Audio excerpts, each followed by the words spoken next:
We concluded this series in the last part titled Wither the Judiciary. However, due to overwhelming demand and reviews, we decided to add this part to the series and conclude here. We start with this quote by James Bovard. Quote, "People are so docile right now. It is almost as if good government means when the politicians lie to us for our own good, for the public good. And bad government is when politicians lie for their own selfish interests." End of quote. And John Stuart Mill said, quote, "A state which dwarfs its men in order that they may be more docile instruments in its hands, even for beneficial purposes, will find that with small men no great thing can really be accomplished." End of quote. Unfolding events around the 6-month-old regime of President Tinubu seem to justify the old saying that the morning shows the day. Upon inauguration, the president assembled the biggest ministerial team to deliver the renewed hope agenda, a 45-man list of cabinet ministers, having characters that can't inspire hope in anybody, much less renewed hope. To maintain this heavy assemblage will cost money and other resources in a country that is heavily indebted. Not long after, the president attended the 78th session of the United Nations General Assembly in New York from 16th to 23rd September 2023. Documents obtained by the Foundation for Investigative Journalism showed that a total of $507,000 was spent by the president and his team on hotel expenses alone during the 8-day event. Then just 60 days to go to the end of the year and the beginning of another budget year, our dear president tabled a supplementary budget totaling 2.176 trillion naira before the National Assembly. Pronto, the bill was passed without any form of inquiry by the National Assembly, even where a good number of items listed in the proposal should not find their way there, such as the purchase of cars for the office of the First Lady, renovation of state houses and lodges, and the now deferred presidential yacht.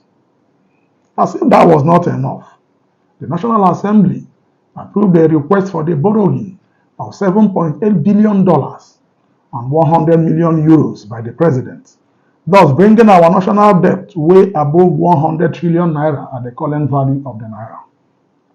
And then the big one, the Nigerian delegation to the Climate Change Conference, COP28 at Dubai, UAE.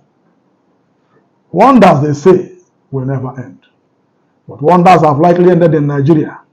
The 1,411-man delegation to the event is the third largest of the summit and the largest in Africa. Even where the presidency has said that its sponsored delegation is made up of about 422 people. Part of the expenses published by Business Day showed that Nigeria spent about 880 million naira on flights alone. The total cost of the 13-day event is left to the imagination.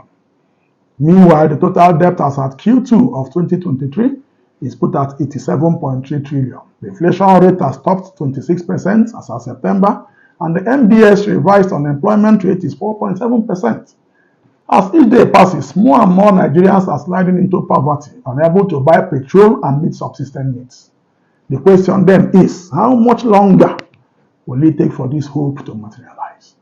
The level of wastage of public resources by this government is criminal. Within 6 months of inauguration and amidst grinding deprivation, the one consistent achievement they have is profligacy. The National Assembly is not left out. As we alert people to this enterprise, so many of our citizens have either given up or become so resistantly docile that they regard criticism as noise-making or even as the ranting of losers.